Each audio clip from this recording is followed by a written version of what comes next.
श्रुतिस्मृतिपुराणानाम् आलयं करुणालयं नमामि भगवत्पादशङ्करं लोकशङ्करं शङ्करं शङ्कराचार्यं केशवं बादरायणं सूत्रभाष्यकृतौ वन्दे भगवन्तौ पुनः पुनः. ನಾನು ಟಿವಿ ತಡಿಸ್ಕೊಂಡು ನಿಮಿಷ ಹೋಗ್ತಾ ಇದ್ದೇನೆ.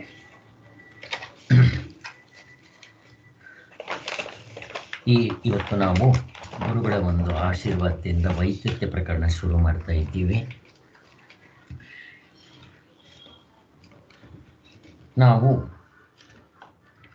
ಆಗಮ ಪ್ರಕರಣ ಮುಗಿಸಿದ್ದಾಯಿತು. ಇಲ್ಲಿ ಗೌಡಪಾದ ಕಾರಿಕೆಯಲ್ಲಿ 4 ಪ್ರಕರಣಗಳನ್ನ ಬರೆದಿದ್ದಾರೆ. ಆಗಮ ಪ್ರಕರಣ, ವೈದ್ಯತ್ಯ ಪ್ರಕರಣ, ಅದ್ವೈತ ಪ್ರಕರಣ, ಅಲಾತ ಶಾಂತಿ ಪ್ರಕರಣ. ಒಂದೊಂದು ಕೂಡ ನಮ್ಗೆ ಈ ರೀತಿ ಉಪಯೋಗಕ್ಕೆ ಬರುತ್ತಿದೆ. ಇವತ್ತು ನಾವು ಆಗಮ ಪ್ರಕರಣವನ್ನು ಮುಗಿಸಿ ವೈದ್ಯತ್ಯ ಪ್ರಕರಣಕ್ಕೆ ಬಂದಿದ್ದೀವಿ. ಇಲ್ಲಿ ಪೇಜ್ ನಂಬರ್ ಬಂದಿದ್ದೆ 90ನೇ ಪೇಜು.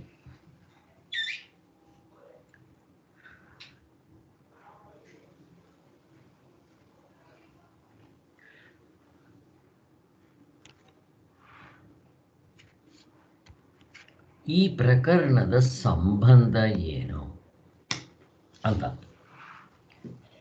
ಈಗ ಆಗಮ ಪ್ರಕರಣ, ಆಗಮ ಅಂದರೆ ಏನು ಅಂತಂದರೆ ಶಾಸ್ತ್ರ ಹೇಗೆ ನಮಗೆ ತತ್ವವನ್ನು ತಿಳಿಸ್ಕೊಡುತ್ತೋ ಅದನ್ನು ಆಗಮ ಪ್ರಕರಣದಿಂದ ತಿಳಿಸ್ಕೊಟ್ರು.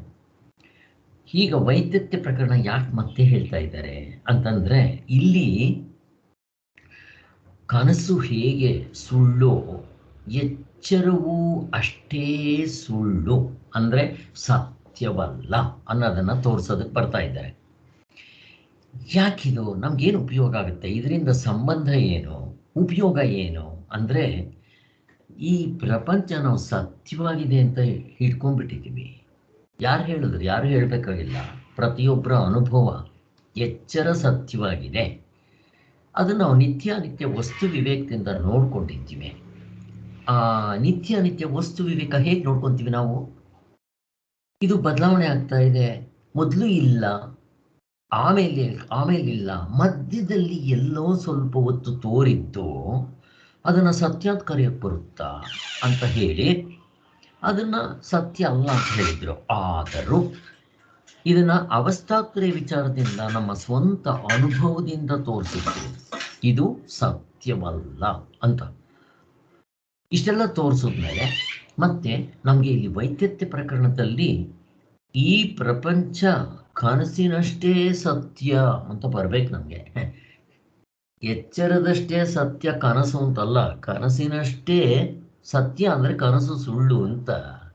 ಕನಸೆಷ್ಟು ಸುಳ್ಳು, ಈ ಎಚ್ಚರವು ಅಷ್ಟೇ ಸುಳ್ಳು ಅನ್ನೋದು ನಮ್ಗೆ ಚೆನ್ನಾಗಿ ಮನದಟ್ಟಾಗಬೇಕು. ನೀವು ಎಷ್ಟೆಷ್ಟು ಇದನ್ನು ಮನನ ಮಾಡ್ತೀರೋ, ಮನದಟ್ಟಾಗುತ್ತೋ, ನಮಗೆ ವೈರಾಗ್ಯ ಬರುತ್ತೆ. ಪ್ರಪಂಚ ಇಷ್ಟೇ, ಇದಕ್ಕೆ ಯಾಕಪ್ಪ ನಾನು ಇಷ್ಟು ಕಷ್ಟಪಡಬೇಕು ಅಂತ ನಮಗೆ ಬರಬೇಕು ಮನಸ್ಸಿಗೆ. ಅದು ಇದು ಉಪಯೋಗ, ಸಾಧನೆ. ಆದ್ದರಿಂದ ಈ ಪ್ರಕರಣದ ಸಂಬಂಧ ಸ್ವಾಮಿಗಳು ಇಲ್ಲಿವರೆಗೂ ಏನು ಮಾಡಿದ್ರು ಅದನ್ನು ತೋರಿಸ್ತಾ ಇದ್ದಾರೆ. ವೈದ್ಯತ್ಯ ಅಂದರೆ ಅರ್ಥ ಏನು ಅಂತಂದರೆ, ಆಗಲ್ಲದ್ದರಿಂದ ಅಂದರೆ ನಾವು ಕನಸು ಕಾಣುವಾಗ ಸತ್ಯ ಅಂತ ಅಂದ್ಕೊಂಡಿರ್ತೀವಿ, ಬಟ್ ಸತ್ಯ ಅಲ್ಲ ಅದು. ಹಾಗೆ ಎಚ್ಚರವನ್ನು ನಾವು ಸತ್ಯ ಅಂತ ತಿಳ್ಕೊಂಡಿದ್ದೀವಿ. ನಾವು ತಿಳ್ಕೊಂಡಿದ್ದು ಮಾತ್ರ ಸತ್ಯ ಆಗ್ಬಿಡುತ್ತಾ? ಸೂರ್ಯ ಹುಟ್ಟುತ್ತಾನೆ ಮುಳುಗ್ತಾನೆ ಅಂತ ಅನ್ಕೊಂತೀವಿ, ಅದು ಸತ್ಯನ? ಹಾಗೆ ಅನ್ಕೊಂಡಿದ ತಕ್ಷಣ ಆಗೋದಿಲ್ಲ, ವಿಚಾರ ಮಾಡಬೇಕು, ಪರೀಕ್ಷೆ ಮಾಡಬೇಕು, ವಿವೇಕದಿಂದ ಚಿಂತನೆ ಮಾಡಬೇಕು ಅಂತ ಹೇಳಿದ್ದಾಯಿತು. ಆದ್ದರಿಂದ ಈ ಪ್ರಕರಣದ ಸಂಬಂಧ ಹೇಳುವಾಗ ಹಿಂದಿಂದಕ್ಕೂ ಮುಂದಿಂದಕ್ಕೂ ಅದ್ರ ಮುಂದಿಂದಕ್ಕೂ ಕನೆಕ್ಷನ್ ಕೊಡ್ತಾರೆ. ಇಲ್ಲಿವರೆಗೂ ಶ್ರುತಿಯಲ್ಲಿ ಆಗಮ ಪ್ರಕರಣದಿಂದ ತಿಳಿಸ್ಕೊಟ್ಬಿಟ್ರು ಏನಂತ, ನಮ್ಮ ನಿಜವಾದ ಸ್ವರೂಪ ಆತ್ಮನು, ಅವನು ಪ್ರಪಂಚೋಪಶಮನು ಅಂತ ಹೇಳಿ ಆ ಮಾಂಡಿಕ್ಯ ಉಪನಿಷತ್ನಲ್ಲಿದ್ದಂಥ ಮೊದಲನೇ ಮಂತ್ರ ಏನದು, ಓಂ ಇತ್ಯೇದರ ಅಕ್ಷರಮಿದಂ, ಎಲ್ಲವೂ ಓಂಕಾರ ಅಂತ ಹೇಳಿದ್ರು. ಆಮೇಲೆ ಬ್ರಹ್ಮ ಅಂತ ಹೇಳಿದ್ರು, ಆಮೇಲೆ ಅಭಿಧಾನ ಅಭಿಧೇಯ ಅಂತ ಹೇಳಿದ್ರು. ಒಟ್ಟಿನಲ್ಲಿ ಇವೆಲ್ಲವನ್ನು ಮೀರಿರೋದು ಅಂತ ತೋರಿಸಿ ಅಲ್ಲಿಗೆ ಪ್ರಪಂಚವೇ ಇಲ್ಲ ಅಂತ ತೋರಿಸಿದ್ರು. ಅವಸ್ಥೆಗಳಿಲ್ಲ, ಪ್ರಪಂಚ ಇಲ್ಲ, ಪ್ರಪಂಚೋಪಶಮಂ ಅಂತಂದ್ರು, ಅದ್ವೈತನು ಅಂತ ಎಲ್ಲ ಹೇಳಿದ್ರು. ಇದು ಶ್ರುತಿಯಲ್ಲಿ. ಕಾರಿಕೆಯಲ್ಲಿ ಏನು ಹೇಳಿದರು? ಅದನ್ನ ದ್ವೈತ ಸತ್ಯವಾಗಿಲ್ಲ, ಕನಸು ಎಚ್ಚರ ದ್ವೈತ ಸತ್ಯವಾಗಿಲ್ಲ ಅಂತ ಹೇಳಿದರು. ಹೇಗೆ? ಕನಸು ಇದ್ದದ್ದ ಟೈಮ್ ಸತ್ಯವಾಗಿರುತ್ತೆ, ಎದ್ದಿದ ತಕ್ಷಣ ಸುಳ್ಳು ನನಗೆ ಗೊತ್ತಾಗುತ್ತೆ. ಹಾಗೆ ಎಚ್ಚರವೂ ಕೂಡ ಕನಸಿನಷ್ಟೇ ಸುಳ್ಳು, ಇದು ಸತ್ಯವಲ್ಲ ಅಂತ ತೋರಿಸ್ಕೊಡ್ತಾರೆ. ಪರಮಾರ್ಥ ತತ್ವವನ್ನು ಅಲ್ಲಿ ಆಗಮ ಪ್ರಕರಣದಲ್ಲಿ ಅಭಿಧಾನ ಪ್ರಧಾನವಾಗಿ ಬ್ರಹ್ಮ ಅಂತ ಕರೆದ್ರು, ಅಭಿಧೇಯ ಪ್ರಧಾನವಾಗಿ ಅದನ್ನು ಓಂಕಾರ ಅಂತ ಕರೆದ್ರು. ಮತ್ತೆ ಅದರಲ್ಲಿ 3 ಪಾದಗಳನ್ನ ಹೇಳಿದ್ರು, ಇದರಲ್ಲಿ 3 ಅಕ್ಷರಗಳನ್ನ ಹೇಳಿದ್ರು, ಅಕಾರ ಉಕಾರ ಮಕಾರ. ಇವನ್ನೆಲ್ಲ ಗೊತ್ತಾಯ್ತು ನಮಗೆ, ಅದರ ಸಾರಾಂಶ ಹೇಳ್ತಾ ಇದ್ದಾರೆ. ಹೇಳಿ ಇದು ನಮ್ಮ ನಿಜವಾದ ಸ್ವರೂಪ 4ನೇದು ತುರ್ಯ ಅನ್ನೋನು ಅಭಿಧಾನ ಅಭಿಧೇಯವನ್ನು ಮೀರಿರ್ತಾನೆ ಅಂತ ತೋರಿಸಿದ್ದಾಯ್ತು. ಅದು ಪ್ರಪಂಚೋಪಶಮಂ ಶಿವಂ ಅದ್ವೈತಂ ಅಂತನೂ ತೋರಿಸಿದ್ದಾಯ್ತು. ಆದ್ದರಿಂದ ಅದು ಎಂದೆಂದಿಗೂ ಈ ದ್ವೈತ ಪ್ರಪಂಚ ಇರೋದಿಲ್ಲ. ಮತ್ತು ನಮ್ದು ತತ್ವ ಎಂಥದ್ದು? ಅದ್ವೈತ, ಇರದದೊಂದೇ ಅಂತ ತೋರಿಸಿದ್ದಾರೆ, ಅನುಭವದಲ್ಲಿ ತೋರಿಸಿದ್ದಾರೆ, ಅವಸ್ಥಾತ್ರಯದಿಂದ ಅಂತಾನೂ ಗೊತ್ತಾಯ್ತು. ಆದ್ದರಿಂದ ಈ ಕಾರಿಕೆಗಳಲ್ಲಿ ಏನು ಹೇಳಕ್ ಬಂದಿದೆ? ಪರಮಾರ್ಥ ತತ್ವವು ತನಗೆ ಎರಡನೇ ಇಲ್ಲದ ಒಂದೇ ಒಂದು ಅಂತ ಶ್ರುತಿಯಲ್ಲಿ ಹೇಳಿರುವ ಅಭಿಪ್ರಾಯವನ್ನೇ ಈ ವೈದ್ಯತ್ಯ ಪ್ರಕರಣದಲ್ಲಿ ಅನುಭವದಿಂದ ತೋರಿಸುತ್ತೆ. ಇದು ಸಂಬಂಧ. ಇನ್ನು ಶ್ರುತಿಯ ಅಭಿಪ್ರಾಯವನ್ನು ಅನುಸರಿಸಿ ಆಗಮ ಪ್ರಕರಣದಲ್ಲಿ ತತ್ವದ ವಿವರಣೆ ಮಾಡಲಾಗಿದೆ. ಇದೆಲ್ಲ ಇಷ್ಟೊತ್ತು ಹೇಳಿದ್ದಾಯಿತು. ಅದರ ಅಭಿಪ್ರಾಯವನ್ನು ತಿಳಿದುಕೊಳ್ಳುವಾಗ ವೈದ್ಯತ್ಯ ಪ್ರಕರಣದಲ್ಲಿ ಹೇಳಿರುವುದನ್ನು ಅಲ್ಲಲ್ಲಿ ನಾವು ಸೂಚಿಸಿರುತ್ತೇವೆ. ಯಾಕೆಂದರೆ ಶ್ರುತಿಯಲ್ಲಿ ಆಗಮ ಪ್ರಕರಣದಲ್ಲಿಯೂ ಹೇಳಿರುವುದು ಆಗಮ ಮಾತ್ರವು ಉಪದೇಶ ಕ್ರಮದಿಂದ ತಿಳಿಸಿಕೊಟ್ಟಿದ್ದು, ತತ್ವವನ್ನು ಹೇಳುವ ಸಾಂಪ್ರದಾಯಿಕ ಕ್ರಮವನ್ನು ಅಧ್ಯಾರೋಪವಾದ ಪ್ರಕ್ರಿಯೆಯಿಂದ ಅನುಸರಿಸಿ ತುರ್ಯ ತತ್ವವೆಂದು ಓಂಕಾರವೆಂದು ಅಲ್ಲಿ ಹೇಳಿರುವ ಪರಮಾರ್ಥವು ನಮ್ಮಗಳ ಆತ್ಮನೇ ಆಗಿರುವುದರಿಂದ ಸ್ವತಃ ಸಿದ್ಧವಾಗಿರುತ್ತೆ.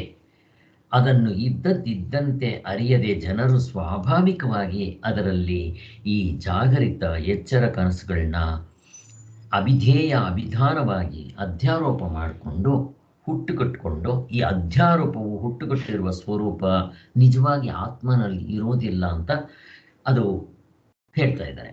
ಅಂದರೆ ಇವಾಗ ಇಲ್ಲಿವರೆಗೂ ನಾವು ಏನು ಮೇಲಿನ ಪ್ಯಾರದಲ್ಲಿ ಹೇಳಿದ್ವೋ ಅದನ್ನೇ ಹೇಳಿದರು.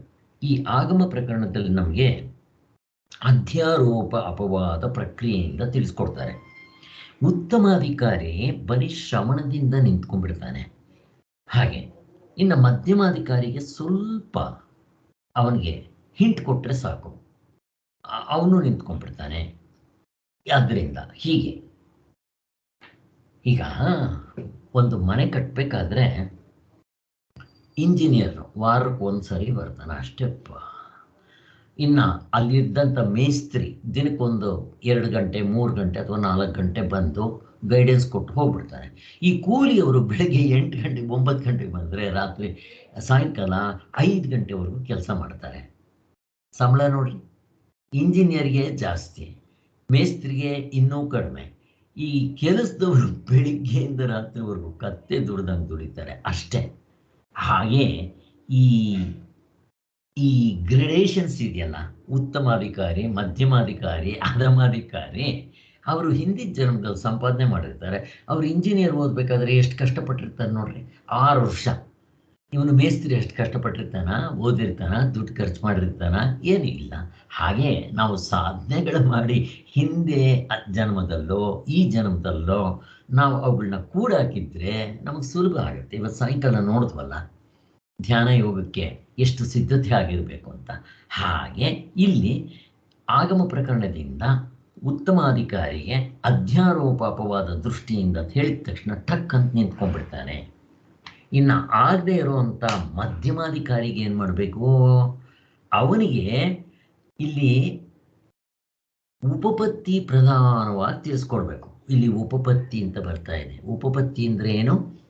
ಸಿಮಿಲ್ಯಾರಿಟಿ, ಕಂಪ್ಯಾರಿಸನ್ ಅಂತ. ಸೊ ಅದನ್ನು ನಾವು ಉಪಯೋಗಿಸ್ಕೋಬೇಕಾಗುತ್ತೆ. ಹೇಗೆ?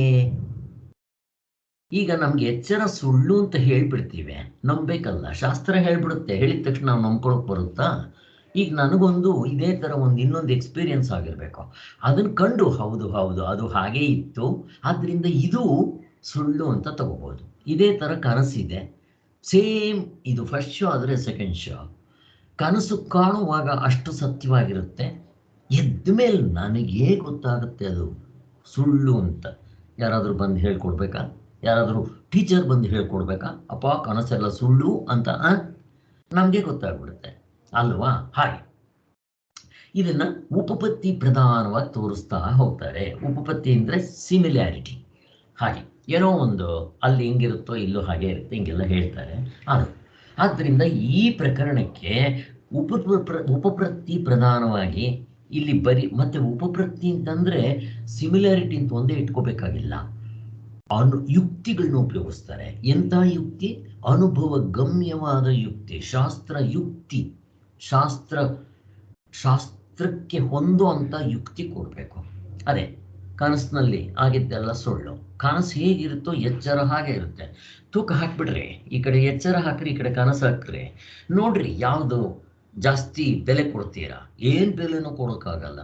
ಏನು ಎಚ್ಚರ ಸತ್ಯವಾಗಿರುತ್ತೆ ಸ್ವಾಮಿ, ಕನಸು ಸುಳ್ಳು ಹಾಕ್ರಿ ನೋಡೋಣ. ಹಾಕಕ್ಕೆ ಬರಲ್ಲ.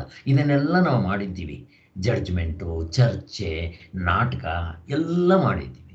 ಆದ್ದರಿಂದ ಅನುಭವದಲ್ಲಿ ತೋರಿಸ್ತಾರೆ. ಇದು ಸಾರ್ವತ್ರಿಕ ಪೂರ್ಣ ಅನುಭವದಿಂದ ನಮ್ಗೆ ಆಗೋ ಲಾಭ.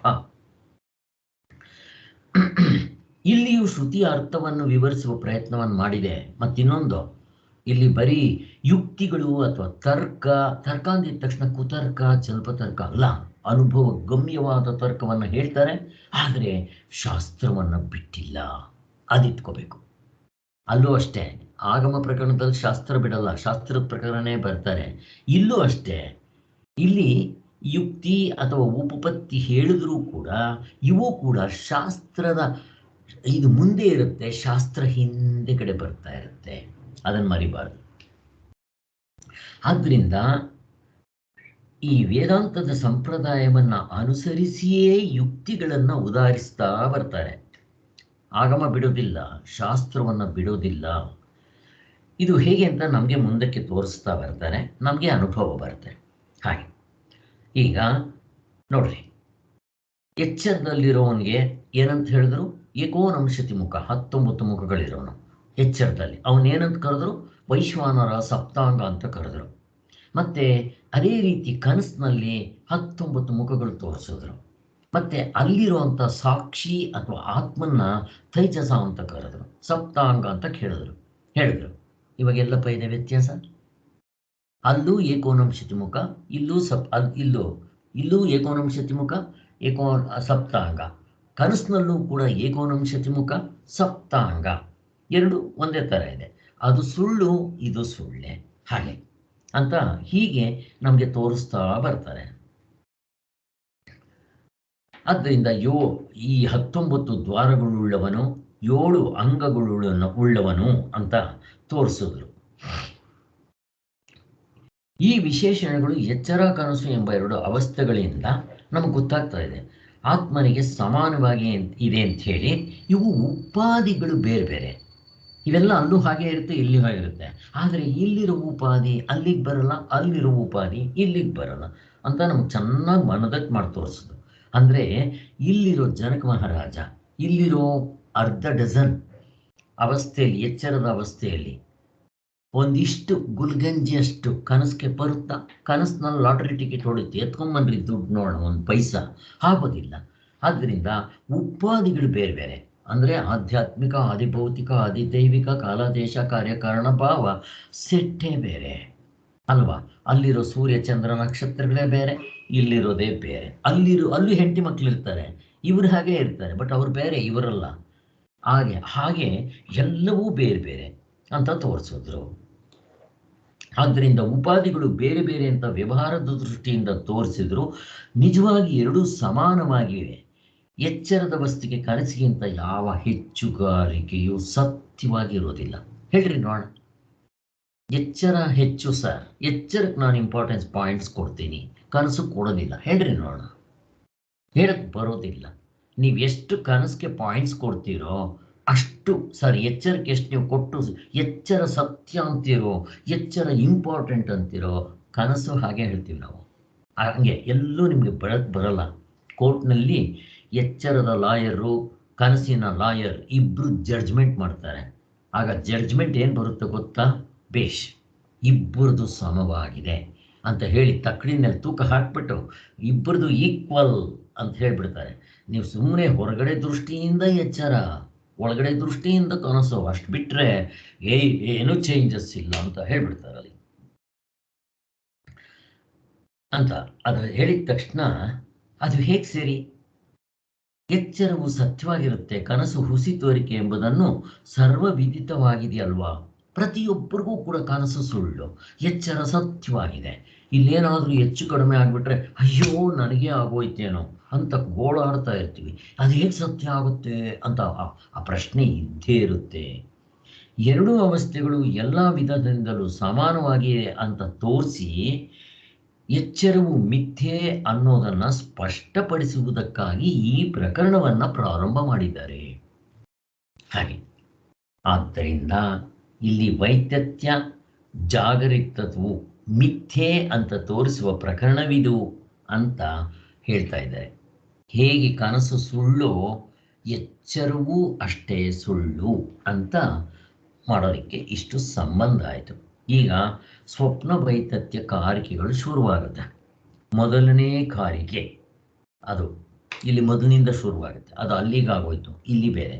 ಅದಕ್ಕೆ ಆಗಮದಲ್ಲಿ ಕೆಲವಿರುತ್ತೆ, ವೈತತ್ಯದಲ್ಲಿ ಇರುತ್ತೆ, ಅಲಾತದಲ್ಲಿ 100 ಮಂತ್ರಗಳೇನೋ ಬಂದಿದೆಯಂತೆ. ಹೀಗೆ ಒಂದೊಂದರಲ್ಲಿ ಒಂಥರ ಇದೆ. ಈಗ ಸ್ವಪ್ನ ವೈತತ್ಯ ಕಾರಿಕೆಗಳು. ವೈತತ್ಯಂ ಸರ್ವಭಾವಾನಾಂ ಸ್ವಪ್ನ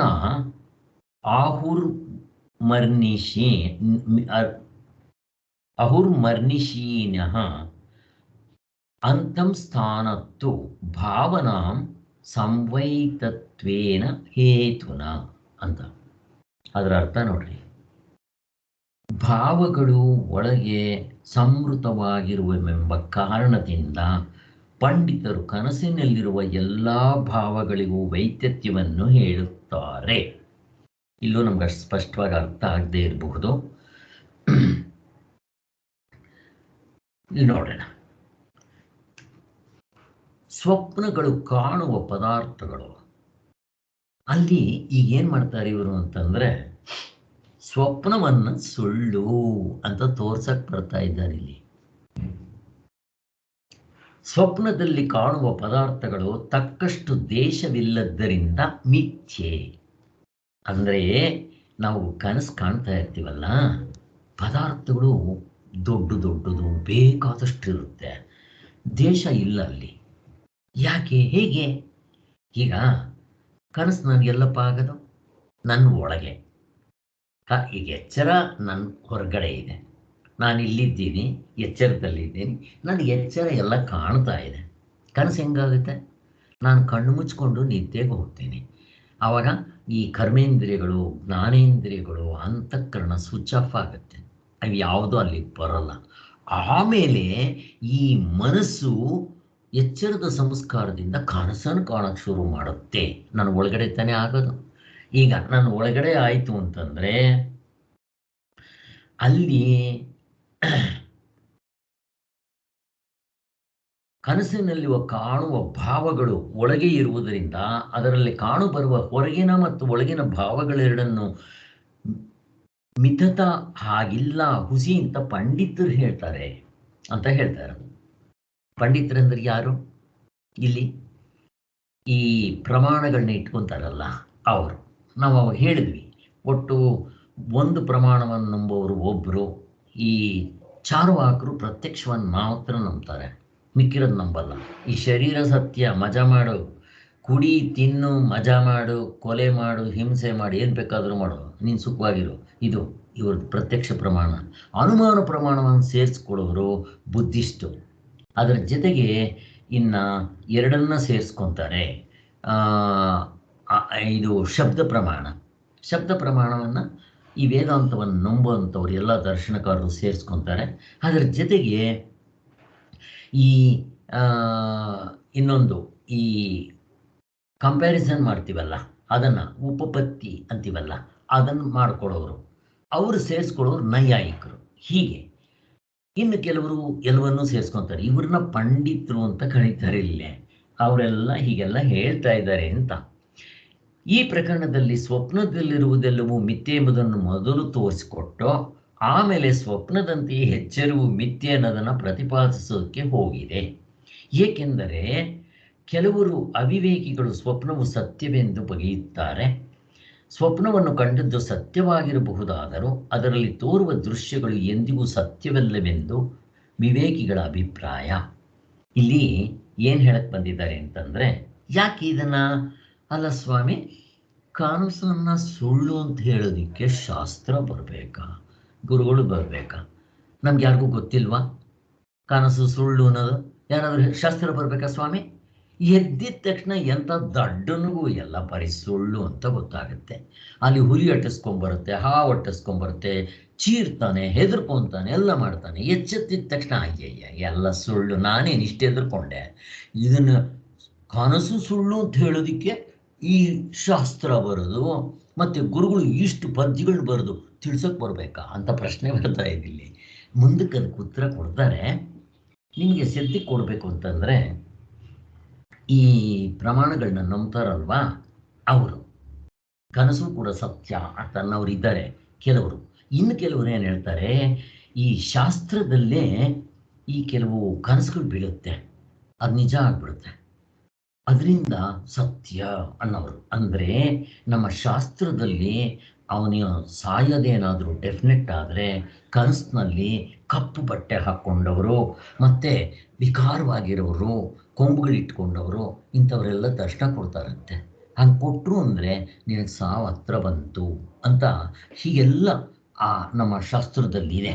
ಈಗ ನಾನು ಯಾವುದಾದ್ರೂ ಒಂದು ಕಾರ್ಯವನ್ನು ಮಾಡ್ತಾ ಇದ್ದರೆ ಆ ಕಾರ್ಯಕ್ಕೆ ತಕ್ಕಂತೆ ಆ ಎದುರುಗಡೆ ಬ್ರಾಹ್ಮಣರು ಯಾರಾದರೂ ಬಂದರೆ ನನ್ನ ಕೆಲಸ ನಾನು ಅಂದ್ಕೊಂಡಿದ್ದು ಎಚ್ಚರದಲ್ಲಿ ನಡೆದೋಗ್ಬಿಡುತ್ತೆ, ಸತ್ಯವಾಗಿ ಆಗ್ಬಿಡುತ್ತೆ ಅಂತ ಹೀಗೆಲ್ಲ ಇದೆ ನಮ್ಮಲ್ಲಿ ಕೆಲವು.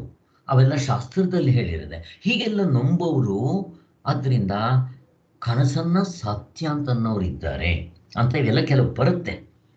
ಆ ದೃಷ್ಟಿಯಿಂದ ಕೆಲವರು ಹೇಳ್ತಾರಲ್ಲ, ಅದಕ್ಕೋಸ್ಕರ ನಾವು ಹೇಳಕ್ಕೆ ಬಂದಿದ್ವಿ. ಮುಂದೆ ಒಂದು ಕಡೆ ಸ್ವಲ್ಪ ಚೆನ್ನಾಗಿ ತೋರಿಸ್ತಾರೆ ಅವರು. ಈಗ ನೋಡ್ರಿ, ಬ್ರಹ್ಮಚೈತನ್ಯರ ಮಹಾರಾಜರು ಕನಸಿನಲ್ಲಿ ಬಂದಿದ್ದೆ ಒಬ್ಬರಿಗೆ ಮಂತ್ರೋಪದೇಶ ಮಾಡ್ತಾರೆ. ಆ ಜಪಮಾಲೆ ಕೊಡ್ತಾರೆ ಅವರು ಕನಸಿನಲ್ಲಿ. ಎದ್ದ ಮೇಲೆ ಜಪಮಾಲೆ ತೊಗೊಂಬಂತಾರೆ ಅವನ ಹತ್ರ ಇದೆ. ಇಲ್ಲಿ ಈಗೇನು ಹೇಳ್ತೀರಾ, ಕನಸು ಸುಳ್ಳು ಅಂತ ಹೇಳ್ತೀರಾ? ಹೇಳಕ್ಕೆ ಬರೋಲ್ಲ. ಬಟ್ ಎಲ್ರಿಗೂ ಹಂಗೇನು ಆಗೋದಿಲ್ಲ, ಯಾರಿಗೋ ಕೆಲವರಿಗೆ, very rare, very very rare. ಮತ್ತು ಇನ್ನೂ ಒಬ್ಬರಿಗೆ ಅಲ್ಲಿ ಕೃಷ್ಣ ಭಗವಂತ ಭಗವದ್ಗೀತೆ ಕೊಟ್ಟನಂತೆ. ಆ ಭಗವದ್ಗೀತೆನ ಸಚ್ಚಿದಾನಂದ ಸರಸ್ವತಿ ಸ್ವಾಮಿಗಳಿಗೆ ಬಂದು ತೋರಿಸಿದ್ನಂತೆ. ಕೃಷ್ಣ ಭಗವಂತ ನಾನು ಕನಸಿನಲ್ಲಿ ಬಂದು ಭಗವದ್ಗೀತೆ ಕೊಟ್ಟ ಅಂತ ಲೆಕ್ಕ ಹಾಕ್ಕೊಳ್ರಿ. ಈಗ ಇದು ಸುಳ್ಳ ನಿಜಾನ ಹೇಳ, ಹೀಗೆಲ್ಲ ಬಂದ್ಬಿಡ್ತು. ಅದಕ್ಕೋಸ್ಕರ ಕನಸು ನಿಜ, ಇವಾಗ ಕನಸು ನಿಜ ಆಯಿತು ಅಂತಂದರೆ ಎಚ್ಚರವನ್ನು ನೀವು ಸುಳ್ಳು ಅಂತ ಅನ್ನೋಕ್ಕೆ ಬರೋಲ್ಲ. ಆ ದೃಷ್ಟಿಯಿಂದ ನಾವು ಪ್ರೂವ್ ಮಾಡಬೇಕಾಗಿದೆ ಅಂತ ಇಲ್ಲಿ ಹೇಳ್ತಾ ಇದ್ದಾರೆ. ಅಷ್ಟೇ ಹೊರತು ಮತ್ತಿನ್ನೇನಿಲ್ಲ, ನಮ್ಮೆಲ್ರಿಗೂ ಅನುಭವದಲ್ಲಿ ಇದೆ. ಹಾಗೆ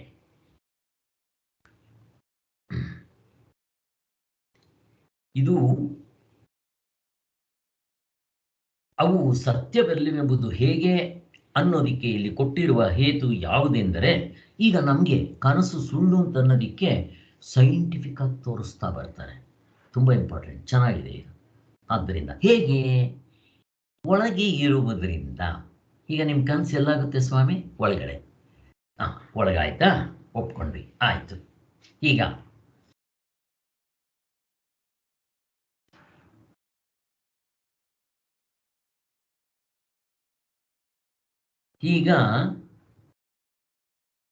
ನಮಗೆ ಕನಸಿನಲ್ಲಿ ನಾನು ಎಷ್ಟಪ್ಪ ಇದ್ದೀನಿ, 5 ಅಡಿ ಇದ್ದೀನಿ ಅಷ್ಟೇ. ನನಗೆ ಕನಸಿನಲ್ಲಿ ಹಿಮಾಲಯ ಪರ್ವತ ಕಾಣುತ್ತೆ, ದೊಡ್ಡ ಕಾಡು ಕಾಣುತ್ತೆ, ಆನೆ ಕಾಣುತ್ತೆ. ಈಗ ಹೇಳಿ ಸ್ವಾಮಿ, ನೀವಿರೋದು ಮೋಟುದ್ದ ಇದು ನೀವು ಆಡೆಲ್ಲಿ ಆನೆಯಲ್ಲಿ. ಅದರಿಂದ ಹೆಂಗ್ ಬಂತು? ನಿಮಗೆ ಜಾಗ ಇರೋದು ಇಷ್ಟು, ನಿಮ್ಮ ಒಳಗಡೆ ಹಿಮಾಲಯ ಪರ್ವತ ಇದೆ ಅಂದ್ರೆ ನಂಬದು ಹೆಂಗ್ ಸ್ವಾಮಿ ಅಂತ ಒಂದು ಪ್ರಶ್ನೆ ಕೇಳ್ತಾರೆ. ಅದಕ್ಕೋಸ್ಕರ ಕನಸುಗಳು ಸುಳ್ಳು. ದೇಶವಿಲ್ಲದ್ದರಿಂದ ಅಲ್ಲಿ ವಸ್ತುಗಳು ಎಷ್ಟಿರಬೇಕು ಅಷ್ಟ ಸ್ಥಳ ಇಲ್ಲ, ಇಲ್ಲದೆ ಇರೋದ್ರಿಂದ ಸುಳ್ಳು. ಇಲ್ಲಾದ್ರೂ ಏನಾಗುತ್ತೆ ಅಂದರೆ, ನಾನು ಇಲ್ಲಿದ್ದೀನಿ, ನನಗಿಂತ ಹೊರಗಡೆ ಇರುತ್ತೆ. ಕನಸಿನಲ್ಲೂ ಹಾಗೆ ಆಗೋದು ಇರಲಿ. ಆದ್ದರಿಂದ ಒಟ್ಟಿನಲ್ಲಿ ಇವಾಗ ಎಚ್ಚರದ ದೃಷ್ಟಿಯಿಂದ ನೋಡಿದ್ರೆ, ನಾನು ಮಲ್ಕೊತೀನಿ, ನನ್ನ ಒಂದು ಕನಸಾಗುತ್ತೆ, ನನಗೆ ನನ್ನ ಒಳಗಡೆ ಒಂದು ಕನಸಾಗುತ್ತೆ. ಈಗ ನಿಮ್ಮ ಒಳಗಡೆ ಎಷ್ಟಿದೆ ಜಾಗ? ಆನೆ, ಹಿಮಾಲಯ ಪರ್ವತ, ಒಂದು ದೊಡ್ಡ ಕಾಡು, ಪ್ರಪಂಚ ಪೂರ್ತಿ, ಆ ಸೂರ್ಯ ಚಂದ್ರರು ನಿಮ್ಮ ಒಳಗಡೆ ಬರುವಷ್ಟು ಜಾಗ ಇದೆಯಾ? ಇಲ್ಲ. ಅದರಿಂದ ಸುಳ್ಳು ಅಂತ ಹಿಂಗೆ ಪ್ರೂವ್ ಮಾಡ್ತಾ ಬರ್ತಾರೆ ಅವರು. ಬರೀ ದೇಶ ಮಾತ್ರ ಅಲ್ಲ, ಕಾಲ, ದೇಶ, ಕಾರ್ಯಕಾರಣ ಭಾವ ಅವು ಸುಳ್ಳು ಅಂತ ತೋರಿಸ್ತಾರೆ. ಅದು ಹಾಗೆ ನೋಡ್ರಿ ಎಷ್ಟು ಚೆನ್ನಾಗಿ ಹಿಂಗೆ ತಗೊಂಡ್ಬರ್ತಾರೆ ಅವರು. ಆದ್ದರಿಂದ ಇಲ್ಲಿ ಒಂದು ಪ್ರಶ್ನೆ ಬರುತ್ತೆ ನಮಗೆ, ಅಲ್ಲ ಸ್ವಾಮಿ, ಇವಾಗ ಫಾರ್ ಎಕ್ಸಾಂಪಲ್ ಇವಾಗ ನಮ್ಮ ಒಂದು ರೂಮ್ ಇದೆ ಇಲ್ಲಿ. ಈ ರೂಮ್ನಲ್ಲಿ ಎಲ್ಲ ವಸ್ತುಗಳು ಇದೆ. ಇವು ಸತ್ಯ ಅಲ್ವಾ ಸ್ವಾಮಿ ನಿಮಗೆ ಅಂತ ಪ್ರಶ್ನೆ ಕೇಳಿದ್ರೆ ಏನು ಹೇಳ್ತೀರಾ? ಸತ್ಯ. ಯಾಕೆ ಸತ್ಯ ಇಲ್ಲ? ಇಲ್ಲಿ ಟಿ ವಿ ಇದೆ, ಅದಿದೆ, ಫ್ಯಾನ್ ಇದೆ, ಲೈಟ್ ಇದೆ, ಇವೆಲ್ಲ ಸತ್ಯ, ನಾವು ಉಪಯೋಗಿಸ್ತಾ ಇದ್ದೀವಿ. ಇನ್ನು ಸುಳ್ಳು ಅಂತ ಹೇಳ್ರಿ ನೋಡೋಣ. ಆದ್ರಿಂದ ನಿಮ್ಮ ಒಳಗಡೆ ಇರೋದ್ರಿಂದ ಸುಳ್ಳು ಅಂತ ಹೇಳ್ತೀರಾ? ನಿಮ್ಮ ಒಳಗಡೆ ತಾನೇ ಇರೋದು, ಈ ರೂಮ್ನಲ್ಲಿರೋದೆಲ್ಲ. ಅದೇನೋ ಸರಿ ಸ್ವಾಮಿ, ನಿಮ್ಮ ಒಂದು ರೂಮು 10x10, ಇಲ್ಲಿ 10 ಟನ್ನಷ್ಟು ಸಿಮೆಂಟ್ ಇಡಿಸ್ತು ಅಂತ ಹೇಳಿದ್ರೆ ಇದೇನು ಅನ್ಬೇಕು ಸ್ವಾಮಿ ಅಂತ ಅವನ ಪ್ರಶ್ನೆ ಕೇಳ್ತಾನೆ, ಪೂರ್ವ ಪರೀಕ್ಷೆ. ಹಿಂಗೆ ಇದು ವಾದ ವಿವಾದಗಳು ಬರೋಕ್ಕೆ ಶುರುವಾಗುತ್ತೆ. ಅಂದರೆ ಅದು ಸುಳ್ಳು ಅಂತ. ಸೊ ಯಾವಾಗ ಅವನು ಇದನ್ನು ಹೇಳ್ತಾನೋ ಒಂದು ಪ್ರಶ್ನೆ ಬರುತ್ತೆ ಅವನಿಗೆ, ಅಲ್ಲ ಸ್ವಾಮಿ, ಕೋಣೆಯಲ್ಲಿ ಇದ್ದು ಮಾತ್ರದಿಂದ ಅಲ್ಲಿರುವ ಗಡಿಗೆ, ಬಟ್ಟೆ ಮತ್ತು ಇವೆಲ್ಲನೂ ಇಲ್ಲ ಅಂತ ಹೇಳ್ಬಿಡ್ತೀರಾ ಅಂತ ಪ್ರಶ್ನೆ ಬರುತ್ತೆ. ಆದ್ದರಿಂದ ದೇಹದ ಒಳಗೆ ಅಲ್ವೇ ಕನಸಾಗೋದು? ನೋಡ್ರಿ, ಆಗ ಒಳಗಡೆ ಆಗಬೇಕಾದ್ರೆ ಏನೋ ಒಂದು ಬೆಟ್ಟ, ಆನೆ ಇವೆಲ್ಲ ಬರುತ್ತೆ. ಅದು ಎಷ್ಟು ಗಾತ್ರ ಇರುತ್ತೆ, ಎಷ್ಟು ದೊಡ್ಡದಾಗಿರುತ್ತೆ, ಎಷ್ಟು ಭಾರ ಇರುತ್ತೆ. ನಿಮ್ಮ ಒಳಗಡೆ ಇವು ಆಗುತ್ತೆ ಅಂತಂದರೆ ಎಂಥ ಸ್ವಾಮಿ ನಂಬೋದು? ದೊಡ್ಡ ಕಾಡು ಎಲ್ಲ ಕಾಣ್ತಾ ಇರುತ್ತೆ. ಆದ್ದರಿಂದ ಬೆಟ್ಟವೇ ಮುಂತಾದವುಗಳು ತೋರಲಿಲ್ಲವೆಂಬುದು ಹೇಗೆ ಸರಿಯಾದೀತು ಹೇಳ್ರಿ ನೋಡೋಣ. ನಿಮಗೆ ಬೆಟ್ಟ, ದೊಡ್ಡ ಕಾಡು, ಹಿಮಾಲಯ ಪರ್ವತ, ಆನೆ ಒಂದೇ ಅಲ್ಲ, ಕಾಡಿನಲ್ಲಿರೋ ಎಲ್ಲ ಪ್ರಾಣಿಗಳು ತೋರ್ತೋ ಇಲ್ವೋ?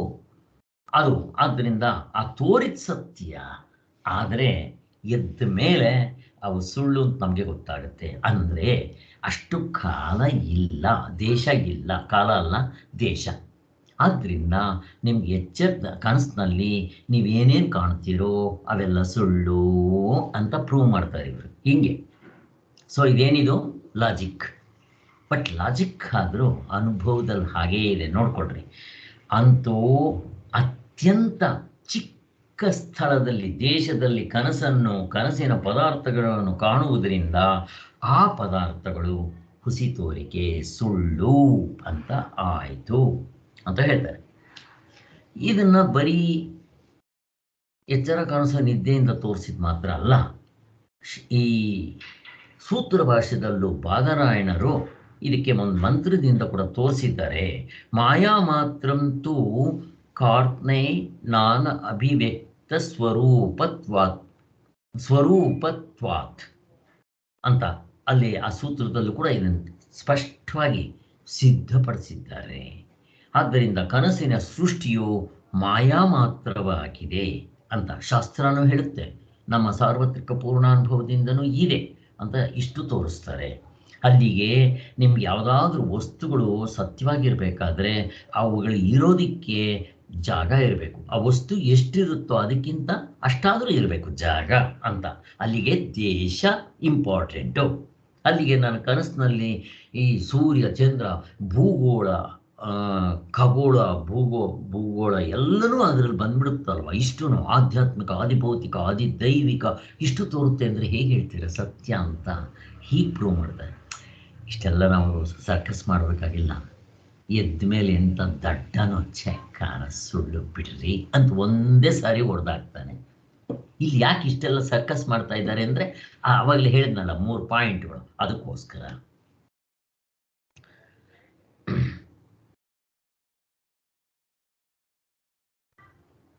ಮತ್ತೆ ಅಲ್ಲಿ ತಕ್ಕಷ್ಟು ಸ್ಥಳ ಇರೋದಿಲ್ಲ, ಗೆದ್ದಿದ ತಕ್ಷಣ ಅವು ಇರೋದಿಲ್ಲ. ಆದ್ದರಿಂದ ಈ ಎಲ್ಲ ಕಾರಣಗಳಿಂದ ಕನಸು ಸುಳ್ಳು. ನಿಮ್ಮ ಕನಸಿನಲ್ಲಿ ಹಿಮಾಲಯ ಪರ್ವತ, ಪ್ರಾಣಿಗಳು, ಸೂರ್ಯ ಚಂದ್ರ ನಕ್ಷತ್ರಗಳು, ಆಕಾಶಗಳು ಇರೋದಕ್ಕೆ ತಕ್ಕಷ್ಟು ಜಾಗ ಇರೋಲ್ಲ. ನಿಮ್ಮ ಒಳಗಡೆ ತಾನೇ ಕನಸು ಕಾಣೋಲ್ಲ. ಆದ್ದರಿಂದ ಇವೆಲ್ಲ ಸುಳ್ಳು ಅಂತ ಹೀಗೆ ಮಾಡ್ತಾ ಇದ್ದಾರೆ. ಅಷ್ಟು ಮಾತ್ರ ಹೇಳಲ್ಲ, ಅವುಗಳನ್ನ ಮಾಡೋದಕ್ಕೆ ಬೇಕಾಗಿರುವ ಮರ, ಬಡಿಗಿ, ಇವಾಗ ಅದಕ್ಕೆ ಮುಂದಕ್ಕೆ ಬರ್ತಾರೆ, ಅಲ್ಲಿ ಹೇಳ್ತೀನಿ ನಾನು. ಈಗ ದೇಶ ಕಡಿಮೆ ಇರೋದ್ರಿಂದ ಸತ್ಯ ಅಲ್ಲ ಅಂತಾಯಿತು. ಈಗ ನೋಡೋಣ, ಅದೇ ರೀತಿ ಕಾಲವಿಲ್ಲದೆ ಇರೋದ್ರಿಂದಲೂ ಅಂತ ತಗೊತಾರೆ. ದೇಶ ಕಾಲ ಆಯಿತು, ಕಾರ್ಯಕಾರಣಭಾವ ಹೇಳ್ತಾರೆ, ಟೈಮ್ ಸ್ಪೇಸ್ ಆ್ಯಂಡ್ ಕಾಸೇಷನ್ ಅಂತ ಹೇಳ್ತಾರೆ. ಈಗ ನೆಕ್ಸ್ಟ್ ಮಂತ್ರದಲ್ಲಿ ಅಧೀರ್ಘತ್ವಾಚ್ ಕಾಲಸ್ಯ ಗತ್ವಾ ದೇಶಾನ್ನ ಪಶ್ಯತಿ ಪ್ರತಿಬುದ್ಧಶ್ಚ ವೈ ಸರ್ವಸ್ತಸ್ಮಿನ್ ದೇಶೇ ನ ವಿದ್ಯತೆ. ಅದರ ಅರ್ಥ, ಕಾಲವು ತಕ್ಕಷ್ಟು ದೀರ್ಘವಾಗಿಲ್ಲವಾದ್ದರಿಂದ ದೇಶಗಳಿಗೆ ಹೋಗಿ ಪದಾರ್ಥಗಳನ್ನು ನೋಡುತ್ತಾನೆಂಬುದಿಲ್ಲ, ಮತ್ತು ಎಚ್ಚೆತ್ತವನು ಯಾವನೂ ಆ ದೇಶದಲ್ಲಿ ಇರೋದೂ ಇಲ್ಲ. ಅಂದರೆ ಸ್ವಪ್ನದ ಪದಾರ್ಥಗಳಿಗೆ ತಕ್ಕಷ್ಟು ಕಾಲವಿಲ್ಲ ಅಂತ ಹೇಳ್ತಾ ಇದ್ದಾರೆ.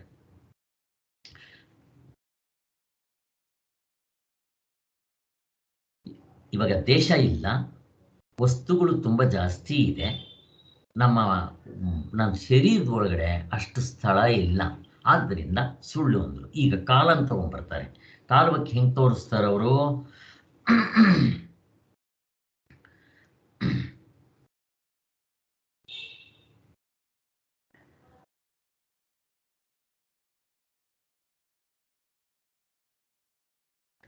ಈಗ ನೋಡ್ರಿ, ನಾನು ರಾತ್ರಿ ಮಲ್ಕೊಂತೀನಪ್ಪ, ಇಂಡಿಯಾದಲ್ಲಿ ಮಲ್ಕೊಂತೀನಿ, ನನ್ನ ಮನೆಯಲ್ಲಿ ನನಗೆ ಕನಸು ಬೀಳುತ್ತೆ.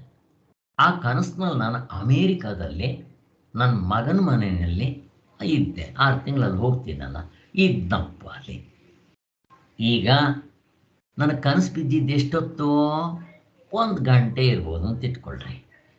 ಈಗ ನಾನು ಕನಸಿನಲ್ಲಿ ಇಂಡಿಯಾ ದೇಶದಲ್ಲಿ ಏರ್ಪೋರ್ಟ್ ಹೋಗಿ, ಏರ್ಪೋರ್ಟ್ ಹತ್ತಿ, ಅಲ್ಲಿಂದ ನಾನು 2 ದಿವಸ ಜರ್ನಿ ಮಾಡಬೇಕು ಅಮೇರಿಕಾಗೆ ಸೇರಬೇಕಾದ್ರೆ. ಸೇರಾದ್ಮೇಲೆ ಅಲ್ಲಿ ಹೋಗಿ ಅವ್ರು ನಾನು ಕರ್ಕೊಂಡು ಹೋಗಿ ಏರ್ಪೋರ್ಟ್ನಲ್ಲಿ ಅವೆಲ್ಲ ಟೆಸ್ಟ್ಗಳಾಗಿ ಎಲ್ಲ ದೊಡ್ಡ ರಾಮಾಯಣ. ಇದು ಕರೋನಾ ಬಂದುಬಿಟ್ರೆ ಅಂತ ಅಲ್ಲಿ 6 ತಿಂಗಳಿದ್ದು ಮತ್ತು ನಾನು ವಾಪಸ್ ಬರ್ತೀನಿ ನನ್ನ ಇಂಡಿಯಾಗೆ. ಗಬಕ್ಕಂತ ಎಚ್ಚರ ಆಗೋಯ್ತು. ಹೇಳಿ ಸ್ವಾಮಿ, ಇವಾಗ ನೀವು ಎಚ್ಚರ ದೃಷ್ಟಿಲಿ ಎಷ್ಟು ಗಂಟೆ ನಿದ್ದೆ ಮಾಡಿದ್ರಿ ಸ್ವಾಮಿ? ಒಂದು 5 ಗಂಟೆ ಇಟ್ಕೊಳ್ರಿ. ರಾತ್ರಿ ಮಲಗಿದಾಗ 5 ಗಂಟೆನೇನು ಕನಸು ಬೀಳಲ್ಲ. ಅಂಥದ್ರಲ್ಲಿ 6 ತಿಂಗಳು ಹೆಂಗೆ ಕಳೆದ್ರಿ ಸ್ವಾಮಿ? ನಿಮ್ಮ ಒಳಗಡೆ ಅಷ್ಟು ಕಾಲ ಇದೆಯಾ?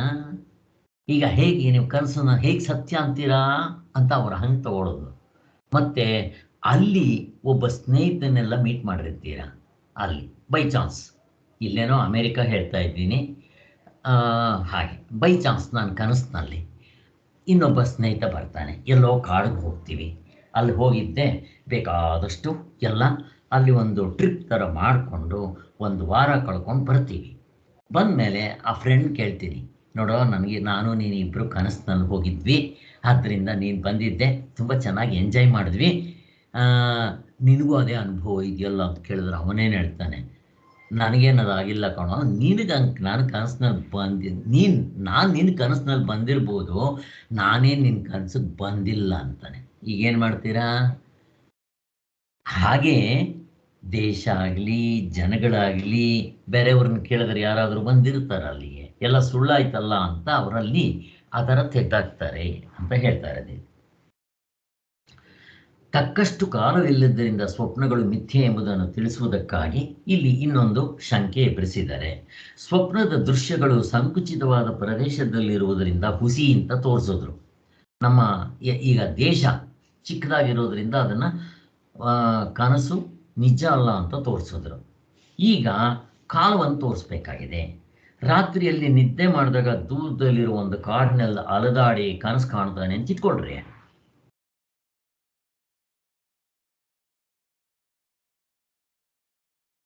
ಅದರಂತೆ ಶರೀರವನ್ನು ಬಿಟ್ಟು ಮತ್ತೆಲ್ಲಿಗೆ ಜೀವನ ಹೋಗುತ್ತಾನೆ ಎಂದು ಇಟ್ಟುಕೊಳ್ಬಹುದಲ್ಲ. ಇವೆಲ್ಲ ಅಷ್ಟೇ ಬಗ್ಗೆ ಹೇಳ್ತೇನಲ್ಲ, ಅದನ್ನೇ ಇಲ್ಲಿ ಹೇಳ್ತಾ ಇರೋದು. ಈಗ ನಾನು ಹೋಗುವಷ್ಟು ಕಾಲ ಎಲ್ಲಿದೆ ನನಗೆ? ಎದ್ದ ಮೇಲೆ ನಾನು ಮಲಗಿದ್ದು ಒಂದು 2-3 ಗಂಟೆ ಮಲಗಿದ್ರೆ 6 ತಿಂಗಳು ಕಳೆದಂಗೆ ಆಯ್ತಲ್ಲ. ಏನು ಮಾಡ್ತೀರಾ? ಜನಕ ಮಹಾರಾಜ ಮಲಗಿದ್ದದು, ಆಮೇಲೆ ನಾನು ಮಲಗಿರೋದು ರಾತ್ರಿ, ನಾನು ನಿದ್ದೆ ಮಾಡ್ತಾ ಇರೋದು ರಾತ್ರಿ. ಅಲ್ಲಿ ಬೆಳಿಗ್ಗೆ ಎಲ್ಲ ಕಾಣ್ತಾ ಇದ್ದೀನಿ, ಮಠ ಮಧ್ಯಾಹ್ನ. ಈ ಜನಕ ಮಹಾರಾಜನ ಕಥೆ ನೋಡ್ರಿ, ಅದು ಮಧ್ಯಾಹ್ನನೋ ರಾತ್ರಿ ಅಂತಲೇ ಇಟ್ಕೊಳ್ರಿ. ಅವನು ರಾತ್ರಿ ಊಟ ಮಾಡಿ 5 ನಿಮಿಷ ಮಲಗಿದ್ದಾನೆ, ಹಾಗೇ ತೋರಿಸ್ಬಿಟ್ಟಿದ್ದಾನೆ. ಅಲ್ಲಿ 12 ವರ್ಷಗಳ ಕಾಲ ಬರಗಾಲ ಬಂದಿದೆ. ಬರಗಾಲ, ಭಿಕ್ಷೆ ಎತ್ತುತ್ತಾ ಇದ್ದಾನೆ. ಹೇಳಿ ಸ್ವಾಮಿ, ಇವನು ಮಲಗಿದ್ದ ಎಚ್ಚರದ ದೃಷ್ಟಿಯಿಂದ 5 ನಿಮಿಷ 10 ನಿಮಿಷ ಅಷ್ಟೇ. ಊಟ ಆದಮೇಲೆ ಮಲಗೇ ಇಲ್ಲ ಅವನು, ಹಂಗೇ ಸೋಫಾಗೆ ಹೊರ್ಕೊಂಡು ಮಲಗಿದ್ದಾನೆ. ಅಥವಾ ಅವರು ಹಂಸ ತೂಲಿಕೆ ಮೇಲೆ ತೂಗ್ತಾ ಇದ್ದಾರೆ, ಇವನಿಗೆ ಹಂಗೆ ನಿದ್ದೆ ಬಂತು, ಕನಸು ಬಂದುಬಿಡ್ತು. ಇವಾಗ ಇವನಿಗೆ ಮಲಗಿರೋದು ರಾತ್ರಿ ಹೊತ್ತು, ಇವನು ಕನಸು ಬಂದಿರೋದು ಬೆಳಗ್ಗೆ ಹೊತ್ತು ಅಲ್ಲಿ ಕನಸಿನಲ್ಲಿ. ಹೇಗೆ? ಕಾಲ ದೇಶ ಯಾವುದೂ ಹೊಂದೋದಿಲ್ಲ ಅಂತ ಹೇಳ್ತಾ ಇದ್ದಾರೆ ಇಲ್ಲಿ. ಹೀಗೆ ಅಲ್ಲಿಗೆ ಇದು ಆಗೋದಿಲ್ಲ. ಇನ್ನ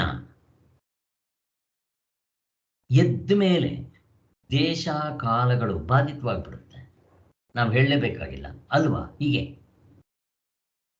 ಎಚ್ಚರದಲ್ಲಿ ಹಾಗೆ, ಕನಸಿನಲ್ಲಿ ಹಾಗೆ, ಮತ್ತಿಲ್ಲಿ ಎದ್ದಿದ ತಕ್ಷಣ ಎಲ್ಲವೂ ಆಗ್ಬಿಡುತ್ತೆ. ಪೂರ್ವ ದೇಶದಲ್ಲಿ ರಾತ್ರಿ ಮಲಗಿದವನು ಕನಸಿನಲ್ಲಿ ಉತ್ತರ ದೇಶಕ್ಕೆ ಹೋಗಿದ್ದಾನೆ. ಅದೇ ನಾವು ಇವಾಗ ಇಂಡಿಯಾದಲ್ಲಿ ಮಲಗಿದ್ದೀನಿ, ನಾನು ಅಮೇರಿಕಾದಲ್ಲಿ ಹೇಳ್ತೀನಿ. ಇವೆಲ್ಲ ರಾತ್ರಿ ಮಲಗಿದವನು ಅವನು ಬೆಳಿಗ್ಗೆ ಹೊತ್ತು ಕನಸು ಕಾಣ್ತಾ ಇರ್ತಾನೆ. ಹೀಗೆಲ್ಲ ಆದ್ದರಿಂದ ನಾವು ಎದ್ದಿದ ತಕ್ಷಣ ನಮಗೆ ದೇಶ ಕಾಲಗಳು ಸುಳ್ಳು ಅಂತ ನಮಗೆ ಗೊತ್ತಾಗ್ಬಿಡುತ್ತೆ ಅಂತ ಅದು ಗೊತ್ತಾಯಿತು.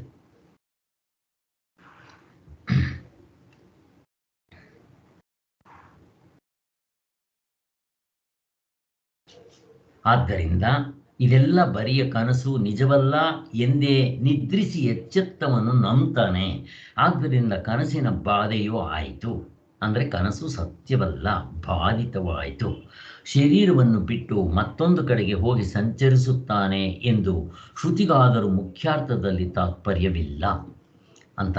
ಅಂದರೆ ಒಂದು ಶ್ರುತಿಯಲ್ಲಿ ಹಾಗೆ ಹೇಳ್ತಾರೆ, ಶರೀರವನ್ನು ಬಿಟ್ಟು ಇವನು ಸುತ್ತಕ್ಕೆ ಹೋಗ್ತಾನೆ ಅಂತ. ಅದನ್ನಿಟ್ಕೊಂಡು ಇವನು ಹಾಗೆ ತಗೊತಾನೆ.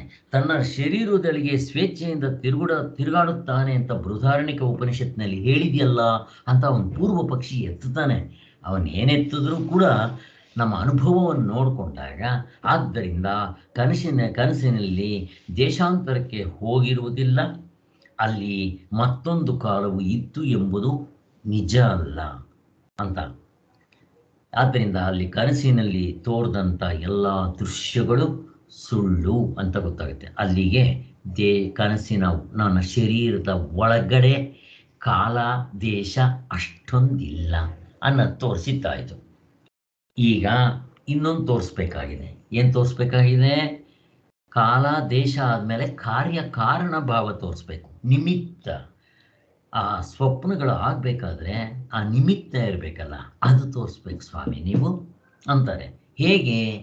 ಅದಕ್ಕೆ ಈಗ ಕನಸಿನಲ್ಲಿ ನಿಮಗೆ ಸಂಸ್ಕೃತ ಶ್ಲೋಕಗಳು ಓದಬೇಕು ಅಂದರೆ ಓದ್ತೀನಿ, ನೀವು ಯಾರಾದರೂ ನೋಡ್ಕೊತಾ ಇದ್ರೆ. ಕನಸಿನಲ್ಲಿ ರಥಾದಿಗಳು ಇಲ್ಲವೆಂದು ನ್ಯಾಯಪೂರ್ವಕವಾಗಿ ಶ್ರುತಿಯಲ್ಲಿ ಹೇಳಿರುತ್ತದೆ. ಆದ್ದರಿಂದ ಸ್ವಪ್ನ ವಿಷಯದಲ್ಲಿ ಎಲ್ಲರಿಗೂ ತಿಳಿದಿರುವ ವೈತತ್ಯವನ್ನೇ ಅಲ್ಲಿ ತಿಳಿಸಿರುತ್ತದೆ ಎನ್ನುವರು. ಇದರ ಅರ್ಥ ಏನು ಅಂದರೆ, ಈಗ ಉದಾಹರಣೆಗಪ್ಪ, ನಾನು ಮಲ್ಕೊತೀನಿ, ಕನಸು ಬೀರುತ್ತೆ. ಆ ಕನಸಿನಲ್ಲಿ ನಾನು ರಥದಲ್ಲಿ ಹೋಗ್ತಾ ಇದ್ದೀನಿ. ಆಗಿನ ಕಾಲದಲ್ಲಿ ರಥ, ಈಗ ರಥದಲ್ಲಿ ಹೋಗ್ತಾ ಇದ್ದೀನಿ. ಈಗ ರಥದಲ್ಲಿ ಹೋಗಬೇಕಾದ್ರೆ ಕುದುರೆಗಳಿರಬೇಕು, ರಥ ಇರಬೇಕು, ಮತ್ತು ಅಲ್ಲಿ ರಸ್ತೆ ಇರಬೇಕು, ಮತ್ತು ಸೇತುವೆ ಬರುತ್ತೆ. ನೀರಿಗೆ ಹರ್ಕೊಂಡು ಹೋಗ್ತಾ ಇದ್ದರೆ ಆ ಸೇತುವೆ ಕಟ್ಟಿಸಿರ್ಬೇಕು. ಮತ್ತು ನಾನು ಎಷ್ಟೋ ದೂರಕ್ಕೆ ಹೋಗ್ತೀನಿ, ಇವೆಲ್ಲ ಆಗಬೇಕು. ಅಷ್ಟೆಲ್ಲ ಆದಮೇಲೆ ಈಗ ರಥ ಮಾಡಬೇಕಾದ್ರೆ ನನಗೆ ಮರ ಬೇಕು. ಮರದಿಂದ ನಾನು ಗಾಡಿ ಮಾಡಬೇಕು, ಆದರೆ ಚಕ್ರಗಳು ಮಾಡಬೇಕು, ಗಾಡಿ ಮಾಡಬೇಕು, ರಸ್ತೆ ಮಾಡಬೇಕು, ಕುದುರೆಗಳು ಮಾಡಬೇಕು. ನಾನು ಹೆಂಗೆ ಮಾಡ್ತೀರ ಸ್ವಾಮಿ ನೀವು? ಇವಾಗ ನೀವು ಮಾಡಬೇಕಾದ್ರೆ ಅದಕ್ಕೆ ಉಪಾದಾನ ಕಾರಣ, ನಿಮಿತ್ತ ಕಾರಣ, ಸಹಕಾರಿ ಕಾರಣಗಳು ಬೇಕು. ಈಗ ನಾನು ಒಂದು ರಥವನ್ನು ಮಾಡಬೇಕಾದ್ರೆ, ರಸ್ತೆಯನ್ನು ಕಟ್ಟಬೇಕಾದ್ರೆ, ಮತ್ತು ಹೀಗೆ ಎಲ್ಲವೂ ನನಗೆ ಬೇಕಾದರೆ ಈಗೇನು ಮಾಡ್ತೀರಾ? ಈಗ ನಾವು ರಥ ಮಾಡಬೇಕಾದ್ರೆ ನನಗೇನು ಬೇಕು? ಮರ ಬೇಕು, ಮರ ಕಡಿಬೇಕು. ಮತ್ತು ರಥ ಮಾಡಬೇಕಾದ್ರೆ ನನಗೆ ಆ ಉಳಿ, ಚಾಣಿ ಮತ್ತು ಇವೆಲ್ಲ ಬೇಕು. ಅಲ್ಲಿಗೆ ಅದಕ್ಕೆ ಬೇಕಾಗಿರೋ ಉಪಾದಾನ ಕಾರಣ ವುಡ್ ಬೇಕು. ಅದೇ ರೀತಿ ಮಾಡೋನೊಬ್ಬ ಬೇಕು. ಆಯಿತು, ನೀವೇ ಮಾಡಿದ್ರಿ ಅಂತ ಇಟ್ಕೊಳ್ರಿ. ಈಗ ಅದಕ್ಕೆ ಉಪಕರಣಗಳಿಲ್ಲದೆ ನೀವು ಮಾಡಿಬಿಡ್ತೀರಾ? ಈಗ ಮಡಕೆ ಮಾಡಬೇಕು, ಮಡಕೆ ಒಬ್ಬ ಮಾಡಬೇಕಾದ್ರೆ ಮಾಡೋನಿರಬೇಕು ಅವನು. ಆಮೇಲೆ ಅದಕ್ಕೆ ಮಣ್ಣಿರಬೇಕು, ಉಪಾದಾನ ಕಾರಣ ಮಣ್ಣು ಅಂತಾರೆ. ಅದಕ್ಕೆ ನೀರು ಬೆರೆಸ್ಬೇಕು, ಆಯಿತು, ಜಡಿ ಮಣ್ಣಾಯಿತು. ಈಗ ಮಾಡೋನು ಅವನು, ಅದರ ಜೊತೆಗೆ ನಿಮಿತ್ತ ಕಾರಣ ಅವನೇ. ಅದಾದ ಮೇಲೆ ಸಹಕಾರಿ ಕಾರಣ ಆಗಬೇಕು ಅವನಿಗೆ. ಏನು? ಚಕ್ರ, ಅದು ತಿರುಗಿಸೋ ಒಂದು ಕೋಲು, ಅವನ್ನೆಲ್ಲ ತಿರುಗಿಸಿ ಅಲ್ಲಿ ಮಣ್ಣನ್ನು ಅದರ ಮೇಲಿಟ್ಟು ಕೈನಲ್ಲಿ ತೆಗೆದು ಅದನ್ನೆಲ್ಲ ಸುಡಬೇಕು. ಇಷ್ಟು ಕೆಲಸ ನಿಮ್ಮ ಕನಸಿನಲ್ಲಿ ಯಾವಾಗ ಮಾಡಿದ್ರಿ ಸ್ವಾಮಿ? ಅಲ್ಲಿಗೆ ನಿಮಗೆ ಉಪಾದಾನ ಕಾರಣ, ನಿಮಿತ್ತ ಕಾರಣ, ಸಹಕಾರಿ ಕಾರಣ 5 ನಿಮಿಷದಲ್ಲಿ 60 ವರ್ಷಕ್ಕೆ ಆಗೋಷ್ಟು ಕೆಲಸ ಮಾಡೋಕ್ಕೆ ಆಯ್ತು ಸ್ವಾಮಿ ನಿಮಗೆ? ಕಾಲ ಆಗಲಿ, ದೇಶ ಆಗಲಿ, ಕಾರ್ಯಕಾರಣ ಭಾವವಾಗಲಿ ಎಲ್ಲಿದೆ ಸ್ವಾಮಿ? ಆದ್ದರಿಂದ ನಿಮ್ಮ ಕನಸನ್ನು ನಿಜ ಅಂತ ಹೀಗೆ ಹೇಳ್ತೀರ ಸ್ವಾಮಿ ಅಂತ ಹಿಂಗೆ ಪ್ರಶ್ನೆ ಕೇಳ್ತಾರೆ ಅವರು. ಆದ್ದರಿಂದ ಯಾವುದೂ ಹೊಂದೋದಿಲ್ಲ ಅಲ್ಲಿ. ಮತ್ತೆ ನಾವು ರಥದಲ್ಲಿ ಹೋಗುವಾಗ ಆ ದಾರಿಗಳು ಸೃಷ್ಟಿ ಆಗಬೇಕು. ಮತ್ತು ನನಗಲ್ಲಿ ಹೋಗುವಾಗ ಆ ಸುತ್ತಮುತ್ತಲಿರೋ ಆ ಮೋದ, ಪ್ರಮೋದ, ಆನಂದಗಳನ್ನ ಅನುಭವಿಸ್ತೀನಿ ರಥದಲ್ಲಿ ಹೋಗುವಾಗ. ಡ್ರೈವಿಂಗ್ ಹಾಗೆ ನನ್ನ ಮೊಮ್ಮಗಳು ಬಂದಿದ್ದರು, I want to go car ride ಅಂತ ಇದ್ಲು ಅವಳು. ಹಾಗೆ ಖುಷಿ ಅವಳಿಗೆ ಅದರಲ್ಲಿ. ಹಾಗೆ ನಾವು ಅಲ್ಲಿ ಹೋಗ್ತೀವಿ ಅಂತಂದರೆ ನಮಗೊಂಥರ ಆನಂದ ಸಿಗುತ್ತೆ. ಆನಂದ ಏನಾದರೂ ಆಗಿತ್ತಲ್ಲಿ? ಅವೆಲ್ಲ ಏನಿಲ್ಲ. ಅಲ್ಲಿ ಕೆರೆಗಳು, ಕಟ್ಟೆ, ಬಾವಿಗಳು, ನದಿಗಳು, ಊರು, ಜನಗಳನ್ನ ಎಲ್ಲ ಸೃಷ್ಟಿ ಮಾಡಬೇಕು. ಯಾರು ಮಾಡಬೇಕು? ನಾನೇ ಮಾಡಬೇಕು. ಎಷ್ಟೊತ್ತಿನಲ್ಲೇ? ನೀವು ಕನ್ಸ್ಕೊಂಡಿದ್ದು 5 ನಿಮಿಷ ಮಲಗಿದ್ದ ಎಚ್ಚರದಲ್ಲಿ. ನೀವು ಕನ್ಸ್ಕೊಂಡಿದ್ದು 12 ವರ್ಷಗಳ ಕಾಲ, ಬರಗಾಲ ಎಲ್ಲ. ಹೇಗೆ ಮಾಡ್ತೀರಾ ಸ್ವಾಮಿ? ಇದು ನಿಜ ಅಂತ ಅಂತೀರಾ ಅಂತ ಶ್ರುತಿ ತೋರಿಸ್ತಾ ಇದೆ. ಇಷ್ಟು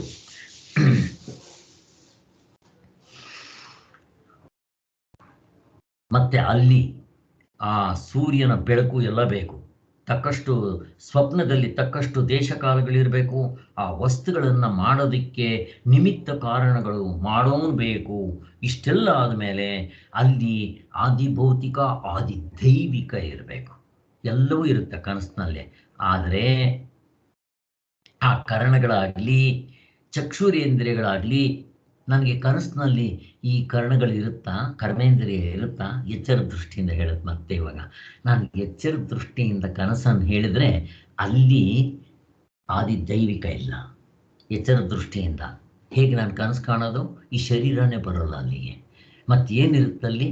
ಈ ಆದಿದೈವಿಕ ಇಲ್ಲ, ಆದಿಭೌತಿಕ ಇಲ್ಲ, ಆಧ್ಯಾತ್ಮಿಕ ಶರೀರ ಇಲ್ಲ. ಮತ್ತು ಕನಸಿನಲ್ಲಿ ಏನಿದೆ? ಬರೀ ಮನಸ್ಸು.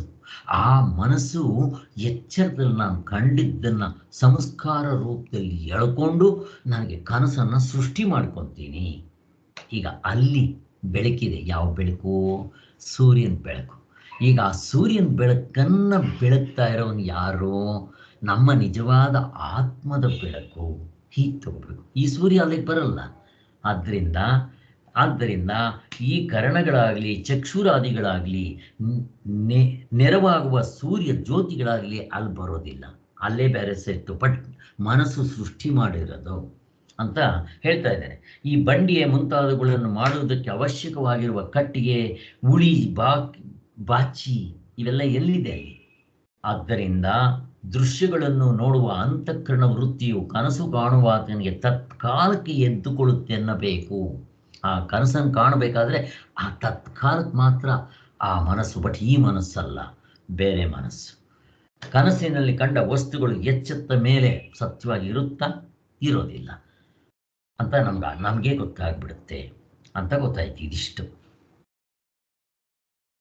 ಹೀಗೆ ಲೋಕಪ್ರಸಿದ್ಧವಾಗಿರುವುದನ್ನೇ ಇಟ್ಟುಕೊಂಡು ನೋಡ್ರಿ, ಎಲ್ಲ ನಮ್ಮ ಅನುಭವದಲ್ಲಿರೋದು, ಬಟ್ ಅನುಭವನ ಬಿಟ್ಟು ಹೋಗ್ತಾ ಇಲ್ಲ, ಇವುಗಳನ್ನೇ ತಂದು ತೋರಿಸ್ತಾ ಇದ್ದಾರೆ. ಶ್ರುತಿಯು ಅಲ್ಲಿ ರಥಗಳಿಲ್ಲ ಅಂತಿವೆಲ್ಲ ಹೇಳ್ತಾ ಇದೆ. ಸರಿಯಾಗಿ ನೋಡಿದ್ರೆ ಆ ಶ್ರುತಿಯು ಕನಸಿನಲ್ಲಿ ಪದಾರ್ಥಗಳು ಇವೆಂದಾಗಲಿ ಇಲ್ಲವೆಂದಾಗಲಿ ಹೇಳುವುದಕ್ಕೆ ಬಂದಿರೋದಲ್ಲ. ಲೋಕಪ್ರಸಿದ್ಧವಾಗಿರುವ ಕನಸಿನ ದೃಶ್ಯಗಳೆಲ್ಲವೂ ಹುಸಿ ಅಂತ ಜನರಿಗೆ ಗೊತ್ತಾಗಿರುವ ವಿಷಯ ಎನ್ನುವನ್ನು ಅನುವಾದ ಮಾಡಿಕೊಂಡು ಅಲ್ಲಿ ಆತ್ಮನು ಸ್ವಯಂ ಜ್ಯೋತಿಯಾಗಿರ್ತಾನಂತ ಹೇಳೋದಿಕ್ಕೆ ಬಂದಿರೋದು. ಶ್ರುತಿ ನೀವು ಕನಸು ಕಾಣ್ತಿರಲ್ಲಪ್ಪ, ಅವೆಲ್ಲ ಸುಳ್ಳು ಅಂತೇನು ಹೇಳಕ್ಕೆ ಬಂದಿಲ್ಲ ಅಲ್ಲೇ. ಯಾಕೆ? ಅದು ನಮಗೆ ಗೊತ್ತಿದೆ. ಅದು ಮತ್ತು ಏನು ಹೇಳಕ್ಕೆ ಬಂದಿದೆ?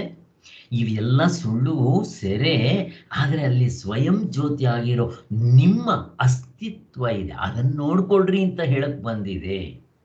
ಅಲ್ಲಿ ಸೂರ್ಯನನ್ನು ಬೆಳಗುವ ಇನ್ನೊಂದು ಬೆಳಕಿದೆ, ಅದು ನಿಮ್ಮ ನಾನೇ, ಅದು ನನ್ನ ನಿಜವಾದ ಸ್ವರೂಪ, ಈ ಮುಸ್ಲಿಂ ಅವರಲ್ಲ ಅಂತ ಹೇಳೋದಿಕ್ಕೆ ಬಂದಿದೆ. ಇಲ್ಲಿ ಕನಸಿನಲ್ಲಿ ಶರೀರವಾಗಲಿ, ಕರ್ಣವಾಗಲಿ, ಬಾಹ್ಯ ವಿಷಯಗಳಾಗಲಿ, ಇಂದ್ರಿಯಗಳಾಗಲಿ ಏನೂ ಇರೋದಿಲ್ಲ. ಕನಸು ಎಚ್ಚರ ದೃಷ್ಟಿಯಿಂದ ಹೇಳೋದು. ಕನಸನ್ನು ಎರಡು ದೃಷ್ಟಿಯಿಂದ ನೋಡ್ಬೋದು. ಒಂದು, ಎಚ್ಚರ ದೃಷ್ಟಿಯಿಂದ ನೋಡಿದ್ರೆ ಅಲ್ಲಿಗೆ ಇಲ್ಲಿರೋ ಆಧ್ಯಾತ್ಮಿಕ ಇಲ್ಲಿ ಬರೋದಿಲ್ಲ, ಗೊತ್ತು ನಮಗೆ, ಅಲ್ಲೂ ಇರೋದಿಲ್ಲ. ಬಟ್ ಈ ಕನಸಿನಲ್ಲಿ ಆ ಮನಸ್ಸು ಮಾತ್ರ ಇರುತ್ತಷ್ಟೇ, ಅಲ್ಲಿ ಸೂಕ್ಷ್ಮ ಶರೀರ. ಆದ್ದರಿಂದ ಅವೆಲ್ಲವನ್ನು ಸೃಷ್ಟಿ ಮಾಡಿಕೊಳ್ಳುತ್ತೆ. ಆದಿ ದೈವಿಕ, ಆದಿ ಭೌತಿಕ, ಆಧ್ಯಾತ್ಮಿಕ ಅಂತ ಎಚ್ಚರದ ದೃಷ್ಟಿಯಿಂದ ಹೇಳೋದು. ಆದರೆ ಕನಸನ್ನು ಕಂಡು ಕನಸಿನ ದೃಷ್ಟಿಯಿಂದ ಹೇಳಿದಾಗ ಇಲ್ಲಿ ಹೇಗಿರುತ್ತೋ ಹಾಗೆ ಇರುತ್ತೆ. ಅಲ್ಲೂ 19 ಮುಖಗಳು. ಆವಾಗ ಅಲ್ಲಿ ಸೂಕ್ಷ್ಮ ಶರೀರ ಹೇಳಕ್ಕೆ ಬರಲ್ಲ, ಸ್ಥೂಲ, ಸೂಕ್ಷ್ಮ, ಆತ್ಮ ಹಾಗೆ ಇರುತ್ತೆ. ಅದಕ್ಕೆ ಎರಡೆರಡು ದೃಷ್ಟಿಯಿಂದ ಹೇಳ್ಬೋದು.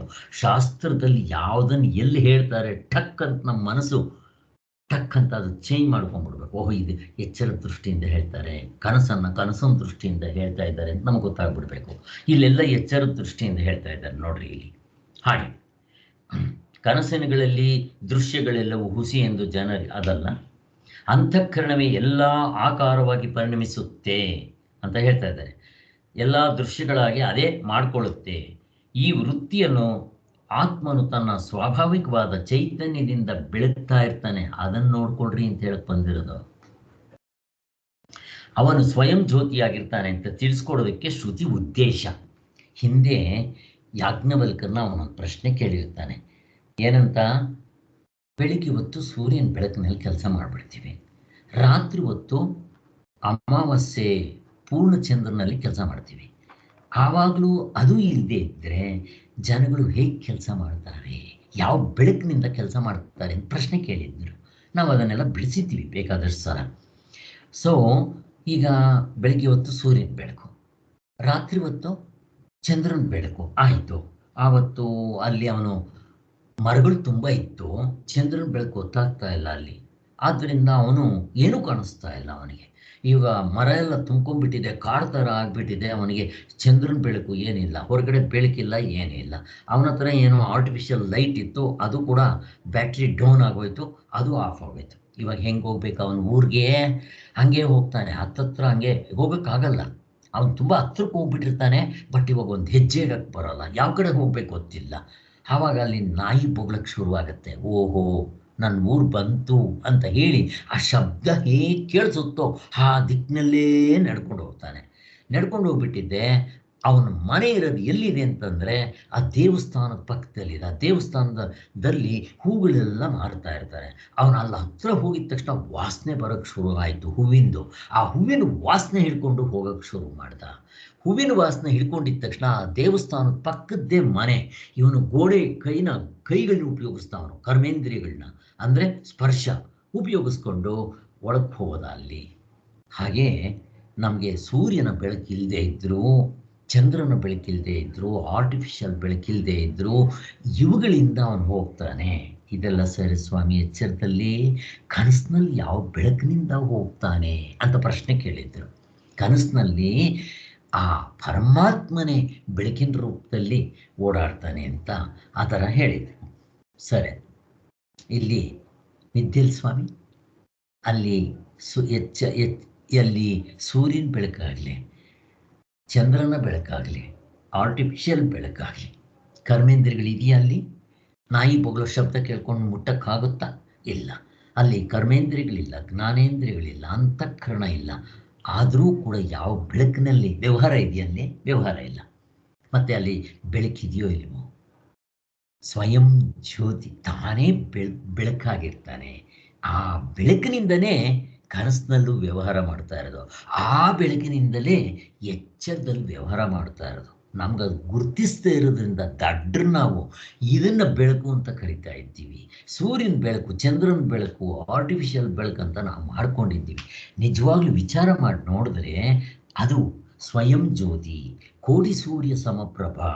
ಆ ಸೂರ್ಯ ಎಷ್ಟು ಬೆಳಗ್ತಾನ ಅವನ ಕೋಟಿಗಳು ಇನ್ಫಿನಿಟ್, ಅದು ಕೋಟಿ ಅಂತ ಹೇಳಕ್ ಬರಲ್ಲ. ಹಾಗೆ ಅಂಥ ಬೆಳಕು ನಮ್ಮ ಸ್ವರೂಪವಾಗಿದೆ ಅಂತ ತೋರಿಸ್ತಾ ಇದ್ದಾರೆ ಅಲ್ಲಿ. ಆದ್ದರಿಂದ ಅವನು ಸ್ವಯಂ ಜ್ಯೋತಿ ಆಗಿರ್ತಾನೆ, ಕೋಟಿ ಸೂರ್ಯ ಸಮಪ್ರಭ ಅಂತ ತಿಳಿಸ್ಕೊಡೋದಕ್ಕೆ ಶ್ರುತಿಯ ಉದ್ದೇಶ. ಆದರೂ ಶ್ರುತಿಯು ಲೋಕಪ್ರಸಿದ್ಧವಾದ ವಿಷಯ ಭಾವವನ್ನು ಅನುವಾದ ಮಾಡಿಕೊಂಡು ಕನಸಿನಲ್ಲಿ ತೋರುವುದೆಲ್ಲ ಹುಸಿ, ಅದನ್ನು ಬೆಳಗುವ ಆತ್ಮನು ತಾನೇ ಮತ್ತೊಂದರ ಹಂಗಿಲ್ಲದೆ ಬೆಳಗುವ ಸ್ವಭಾವದವನು ಅಂತ ತೋರಿಸೋದಿಕ್ಕೆ ಬಂದಿರೋದು. ಅಲ್ಲಿ ಎಚ್ಚರ ಕನಸುಗಳಲ್ಲಿ ನಿಮ್ಗೆ ಯಾವುದೇ ಇರಲಿ, ಅವು ಬೇರೆದ್ರ ಮೇಲೆ ಡಿಪೆಂಡ್ ಆಗಬೇಕು. ಆದರೆ ಇದು ಹಾಗಲ್ಲ, ಸ್ವಯಂ ಸಿದ್ಧ. ನೀವು ಹೇಳಬೇಕು ಅಂತಂದರೆ ಎಲ್ಲ ಬೆಳಕನ್ನು ಬೆಳಗ್ತಾ ಇರೋದಿದೆ ಅಂತ ಹೇಳ್ತಾರೆ. ಹಾಗೆ ಇನ್ನು ಸ್ವಪ್ನ ಮಿಥ್ಯತ್ವವನ್ನು ಸಾಧಿಸುವುದಕ್ಕೆ ಹೊರಟಿರೋದು ಏತಿಕ್ ಸ್ವಾಮಿ? ಅಲ್ಲ ಸ್ವಾಮಿ, ನೋಡ್ರಿ ಇದು ಅಲ್ಲ ಸ್ವಾಮಿ, ಈ ಶಾಸ್ತ್ರ ಹೇಳೋದಕ್ಕೆ ಇದು ಬರಬೇಕಾ? ಕನಸು ಸುಳ್ಳು ಅಂತ ಹೇಳೋದಕ್ಕೆ ಅಂತ ಪ್ರಶ್ನೆ ಅವಾಗಲೇ ಎತ್ತಿತ್ವಲ್ಲ, ಅದರದ್ದು ಇಲ್ಲಿ ಚೆನ್ನಾಗಿ ಕೊಡ್ತಾರೆ. ಇಲ್ಲೊಂದು ಶಂಕೆ ಬರುತ್ತೆ, ಇದೆ. ಅಲ್ಲ ಸ್ವಾಮಿ, ಸ್ವಪ್ನ ನಿಜ ಅಂತ ಯಾರಾದರೂ ಹೇಳ್ತಾರ? ಎದ್ದಿದ ತಕ್ಷಣ ಅವ್ರಿಗೆ ಗೊತ್ತಾಗುತ್ತೆ, ಎಂಥ ಒಬ್ಬ ದಡ್ಡನಿಗೂ ಗೊತ್ತಾಗುತ್ತೆ ಅದು ನಿಜ ಅಂತಾರ. ಅದಕ್ಕೆ ಹೇಳೋದಕ್ಕೆ ಇಷ್ಟು ಮಂತ್ರಗಳು ಬಂದು, ಗುರುಗಳು ಬಂದು ಇಷ್ಟು ತಿಳಿಸ್ಕೊಡ್ಬೇಕಂತ ಅವ್ನು ಪ್ರಶ್ನೆ ಕೇಳ್ತಾನೆ. ಅದಕ್ಕೋಸ್ಕರ ಯಾಕೆ ಇದನ್ನು ಇಷ್ಟೆಲ್ಲ ನಾವು ಎಕ್ಸ್ಪ್ಲೈನ್ ಮಾಡ್ತಾ ಇದ್ದೀವಿ ಅನ್ನೋದಕ್ಕೆ ಅವರು ಉತ್ತರ ಕೊಡ್ತಾರೆ. ಏನದು? ಸ್ವಪ್ನಶಾಸ್ತ್ರ ಅಂತಿದೆ ನಮ್ಮ ಶಾಸ್ತ್ರದಲ್ಲಿ. ಸ್ವಪ್ನಶಾಸ್ತ್ರದಲ್ಲಿ ಕೆಲವು ಆ ಎಚ್ಚರದಲ್ಲಿ ಆ ಥರ ಕಂಡದ್ದನ್ನ ನಮ್ಗೇನೋ ಒಂದು ಅನ್ಕೊಂತೀವಿ, ಅದಾಗಬೇಕಾದ್ರೆ ಸ್ವಪ್ನದಲ್ಲಿ ಆಗಬಹುದು ಅಂತ ಅನ್ನೋದಕ್ಕೋಸ್ಕರ. ಈಗ ಸಚ್ಚಿದಾನಂದ ಸರಸ್ವತಿ ಸ್ವಾಮಿಗಳು ರಾತ್ರಿ ಮಲ್ಕೊಳ್ಳುವಾಗ ಒಂದು ಕ್ಯಾಲ್ಕುಲೇಷನ್ ಬಿಡಿಸ್ತಾ ಇದ್ರು, ಲೆಕ್ಕ. ಅವ್ರ ಟೀಚರ್ ತಾನೇ ಆಗಿದ್ದಿದ್ದು, ಉತ್ತರ ಸಿಗಲಿಲ್ಲ, ಮಲ್ಕೊಂಡ್ಬಿಟ್ರು.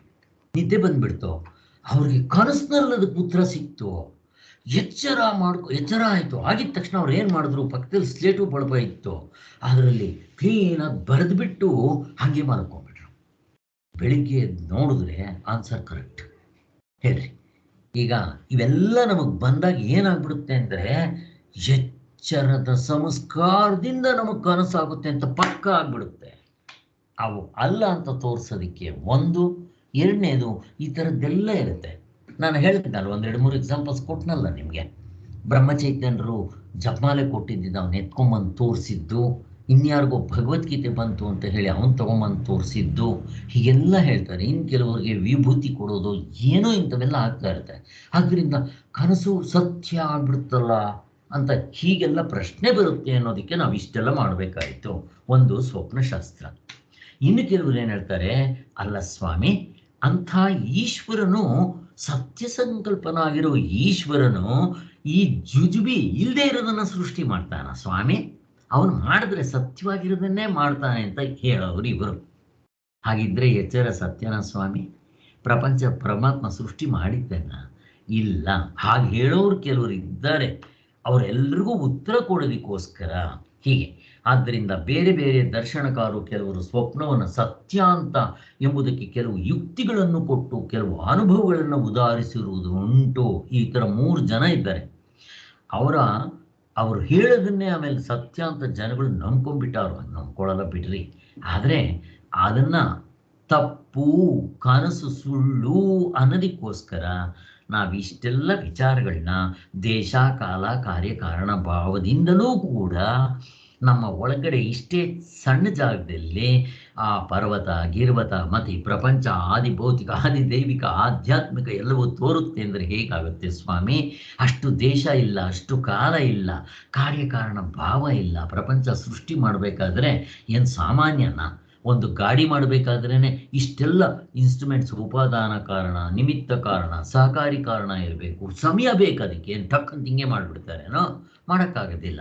ಇಷ್ಟೆಲ್ಲ ಇರೋದ್ರಿಂದ, ಹಿಂಗಾಗದೆ ಇರೋದ್ರಿಂದ ಇವು ಸುಳ್ಳು ಅಂತ ತೋರಿಸ್ಕೊಡ್ತಾ ಇದ್ದಾರೆ.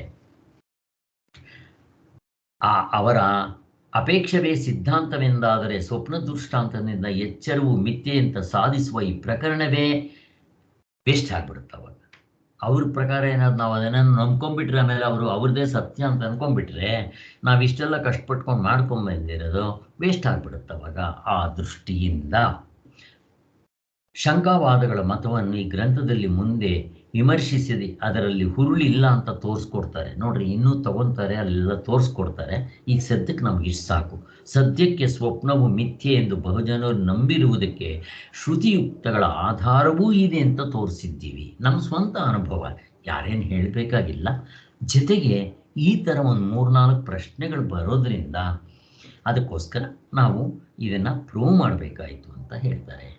ಸೊ ಅಲ್ಲಿಗೆ ಕನಸು ಸುಳ್ಳು, ಕನಸಿನಷ್ಟೇ ಸುಳ್ಳು ಎಚ್ಚರ ಅನ್ನೋದನ್ನು ನಾವು ಮಾಡಿದ್ರೆ ನಮಗೆ ವೈರಾಗ್ಯ ಬರುತ್ತೆ ಅನ್ನೋ ದೃಷ್ಟಿಯಿಂದ ನಾವು ಪ್ರತಿದಿನ ಇದನ್ನು ಮೆಲ್ಕು ಹಾಕಬೇಕಾಗತ್ತೆ. ಓಂ ಶಾಂತಿ ಶಾಂತಿ ಶಾಂತಿ. ಜೈ.